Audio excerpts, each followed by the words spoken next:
Good morning, everybody. Welcome to Home Gardening Florida.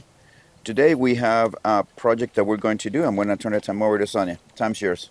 Okay, so we have planted these tomatoes. Many of them are indeterminate varieties, meaning they grow very tall.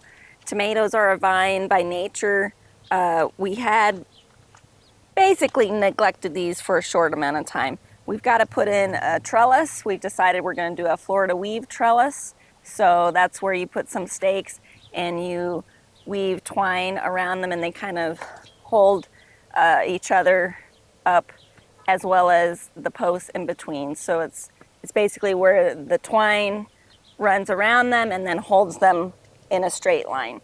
And then as they grow up, you add more higher layers of twine in that same weave pattern, so the tomatoes grow up with the weave. All right, so I have here a 7-foot T-post. You can go with an 8-foot T-post, you can go with a 6-foot T-post, but remember, a foot or two of that is going to be pounded in the ground, so it's not really all the height you're going to have available because part of it will be in the ground.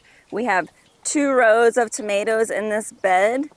And so we're going to run 2 lines all the way down each side of the Florida weave. So we've got to put the post on the end and then a middle post. We might have to come back later and switch out the middle post for 2 middle posts. We'll see how it turns out. But for now, we're going to go with 1 middle post. This is approximately a 16-foot row.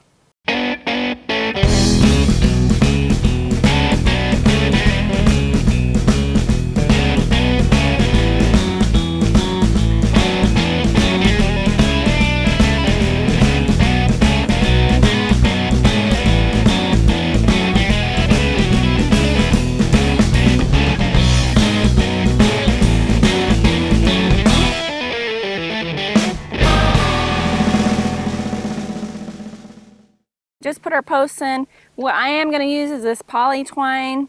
I ordered this 1,000-foot roll of it. It is 135-pound tensile strength. I was looking for something a little bit heavier duty than jute because the jute was maybe, I think, 30-pound rated. So with the wind we get here, I didn't think it was going to hold. Plus, it's probably going to degrade. This will degrade too with the sun, but it can hold a lot more weight. Okay, so it's really important that when you put your T-posts in that you put the, I don't know, what are these called? No idea. Whatever these jagged edges called on the outside, because if you put it on the inside, the string will just flop around. So we want the string to rest on the bottom of one of these so that it doesn't move up and down the T-post. When you do the middle one, you want to put the teeth on the T-post to the outside, so for the same reason. Okay, so to do the weave, what you do is you tie it around the post with a good knot, whatever kind of knot you want, and then you go around each tomato to the end and then around the back for 1 full loop. So we're going to go weave in between each tomato, we're going to go around each post, all the way to the end and then all the way back, and then that'll be 1 weave. Like in between each one.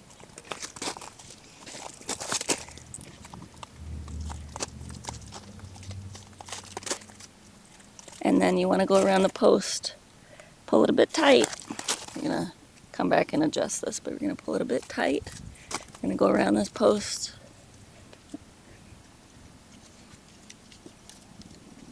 So it doesn't fall down. And then again.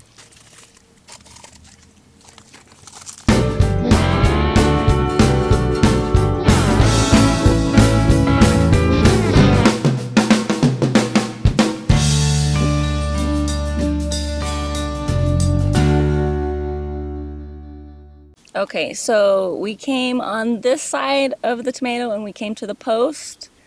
Actually, what I'm going to have to do is I'm going to have to redo this because I'm going to have this big gap and it's not going to hold the tomato. So I'm going to have to come and go around the post in a counterclockwise turn so that it closes this gap. So when I just redid that, it really just pulled this tomato up, and now I'm going to come on the other side of this tomato with all my string that's coming undone. from my thing. It's getting caught everywhere. All right, and then we're closing it and we're making basically a loose loop around this tomato stem. And then we come and we do our same weaving. Next time, I don't want to make so much a mess here. So it's a little easier if you don't let your string get too far out of hand. You're just going to go in between. And when you first do it, you want to leave it a little bit loose so that you can adjust your plant branches a bit.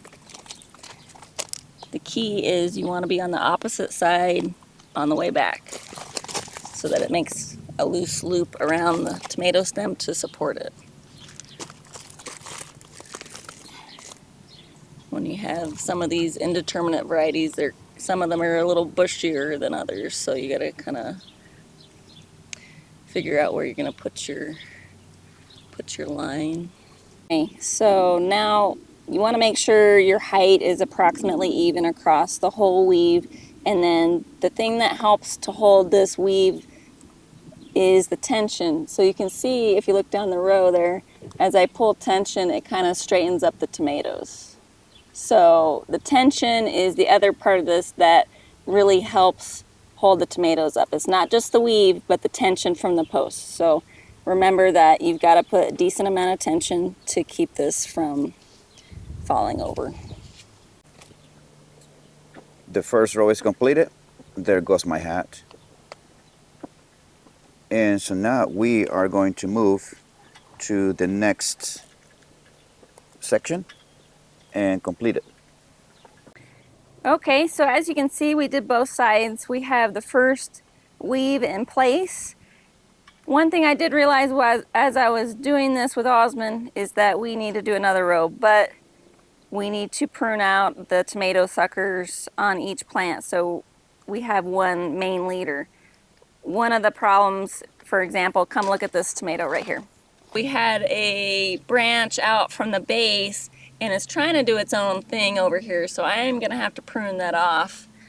And all the little suckers that grow out of the armpit of the branch. So like right here is a good example. The branch is a 90 degrees or almost 90, and this sucker is at a 45-degree angle.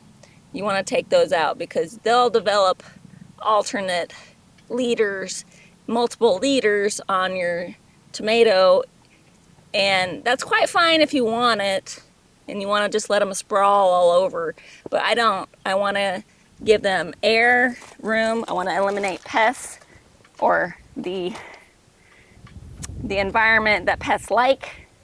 I want to increase my tomatoes and I want to make them easy for me to pick. So we're going to cut out all of the suckers. Now that all the tomatoes have been pruned, Sonia said that we eventually are going to have to pull out the leeks because they are starting to flower.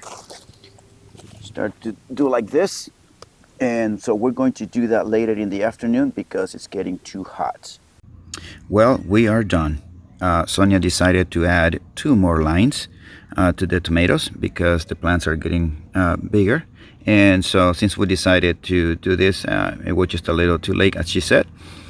But as the plant gets bigger, we're going to add more lines or ropes to the T-post to help the plant go straight. Anyways, that's what we have for you guys today. If you want to look at other videos, check out the bottom left corner of the screen. Thank you guys so much for watching and following us, and we'll see you guys in our next video.